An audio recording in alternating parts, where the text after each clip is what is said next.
નટવર ઉર્ફે એનટીઆર આવી ફિલ્મનું નામ સાંભળીને કદાચ તમને ફિલ્મ જોવાની ઈચ્છા ના થાય, પણ ફિલ્મ જોઈને બહાર નીકળશો ને એટલે એટલી ગેરંટી તો છે કે ફક્ત એનટીઆર જ તમને યાદ રહેશે. હેલો મિત્રો, હું છું અમિત, તમે જોઈ રહ્યા છો સિનેમા શો. સિનેમા શો પર આજે રિવ્યુ કરીશું નટવર ઉર્ફે એનટીઆર. ગુજરાતી મૂવી છે. રિવ્યુ કરીએ પહેલા ચેનલ સબસ્ક્રાઇબ કરી લેજો અને બેલ આઇકોન પ્રેસ કરી લેજો, જેથી આગળ ને આગળ નવી ફિલ્મોના રિવ્યુ તમને જોવા મળી શકે. નટવર ઉર્ફે એનટીઆર દેવેશ રાવલે ડાયરેક્ટ કરી છે. કોમેડી ફેમિલી ડ્રામા મૂવી છે. યુ સર્ટિફિકેટ ફિલ્મને મળેલું છે, એટલે કોઈ પણ ઉંમરના વ્યક્તિ આ ફિલ્મ જોઈ શકે છે. મતલબ કે નાના બાળકો પણ લઈને તમે આ ફિલ્મ જોવા જઈ શકો છો. ચેતન દહિયા, આંચલ શાહ, મૌલિક ચૌહાણ, કલ્પના ગંગડેકર અને રાગી જાની જેવા કલાકાર તમને મુખ્ય પાત્રમાં જોવા મળશે. એમની સાથે બીજા પણ સાથી કલાકારો જોવા મળવાના છે. ફિલ્મની સ્ટોરીની વાત કરું, બાપ અને દીકરાની જનરેશન વચ્ચે જે તફાવત છે એના કારણે એકબીજાને સમજવા મુશ્કેલ પડી જાય છે. ચેતન દહિયા પપ્પાના રોલમાં છે, દીકરાના રોલમાં છે મૌલિક ચૌહાણ. દીકરાઓ મોટા થઈ ગયા એટલે એમને હરવા ફરવાનું અને ફરવાનું, બહાર મોજ મસ્તી, મિત્રો સાથે ફરવું એ બધું એક નોર્મલ ચીજ થઈ ગઈ છે. તો દીકરાઓ હરે ફરે મોજ મસ્તી કરે અને રાત્રે ઘરે મોડા આવે એ બાપને બિલકુલ પસંદ નથી હોતું. બાપ અને દીકરા વચ્ચે હંમેશા તણાવભર્યું વાતાવરણ રહેતું હોય છે. હવે એવામાં દાદાજી ગુજરી જાય છે. દાદાજી ગુજરી ગયા પછી એક એવું વિલ બનાવીને જાય છે કે મારો દીકરો એટલે કે નટવર કોલેજ પાસ કરે તો જ આ પ્રોપર્ટી એને મળે, બાકી આ પ્રોપર્ટી દાનમાં આપી દેવાની. હવે લોચો ત્યાં પડે છે. હવે આ નટવર જે 52 વર્ષનો છે એ ત્યાં ફસાઈ જાય છે કે હવે શું કરવું, કારણ કે 52 વર્ષની ઉંમરે કોલેજ પાસ આઉટ કઈ રીતે કરવી. એના ઉપર આખી સ્ટોરી બેઝ છે કે કોલેજમાં એડમિશન મળે છે અને મળે છે તો કેવી કેવી પરેશાનીઓનો સામનો કરવો પડશે, કેવા કેવા લોકો એમને હેરાન કરે છે, કેવા કેવા લોકો પરેશાન કરે છે. કોલેજમાં ગેંગો હોય છે અને એટલી બધી કોમેડી આ વચ્ચે થઈ રહી છે કે ના પૂછો વાત. ખરેખર આ ફિલ્મ એક જબરજસ્ત ફિલ્મ બનાવી છે.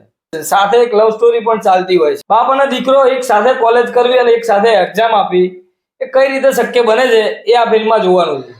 ફિલ્મમાં સ્ક્રીન પે ની વાત કરું તો સ્ક્રીન પે ફિલ્મ એટલો જબરજસ્ત છે કે સ્ટોરી જોડે તમે એકદમ કનેક્ટ થઈ જશો, પહેલેથી લઈ છેલ્લે સુધી.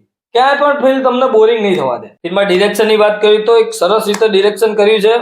એક સરસ મજાની વાર્તા આપણી વખતે પેશ કરી છે. કોમેડી ડાયલોગ હોય કે ઇમોશનલ ડાયલોગ હોય એ ખરેખર બહુ ગજબ લખ્યા છે. ડાયલોગ ડિલિવરી તમે જોશો એટલે ખુશ થઈ જશો.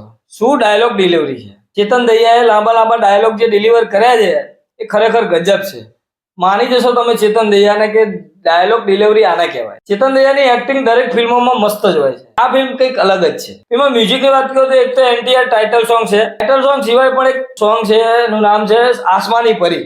ફિલ્મમાં એક્ટિંગની વાત કરીએ તો ચેતન દહિયાની હાજરી જ આ ફિલ્મમાં કાફી છે. ચેતન દહિયાએ બેસ્ટ પરફોર્મન્સ આપ્યું છે અને એકલા હાથે આ ફિલ્મને ઉપાડી છે. આંચલ શાહનું કામ પણ બેસ્ટ છે આ ફિલ્મમાં, યાદ રાખજો.